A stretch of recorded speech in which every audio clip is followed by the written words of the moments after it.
ভোটাধিকার সহ অনেক অধিকার বাস্তবে নেই বলেই সংকট তৈরি হয়েছে জানিয়ে এই অবস্থা থেকে দ্রুত উত্তরণে সরকারকে এগিয়ে আসার আহ্বান জানিয়েছেন সুশাসনের জন্য নাগরিক সুজনের সম্পাদক বদিউল আলম মজুমদার। সকালে ঢাকা রিপোর্টার্স ইউনিটিতে এক সংবাদ সম্মেলনে এসব বলেন তিনি।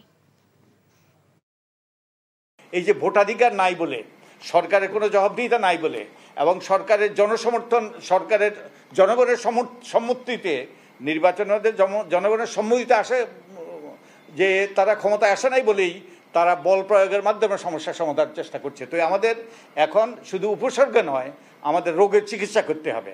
তো আমরা মনে করি যে আমরা নাগরিক হিসাবে উই ডিজার্ভ দ্যাট।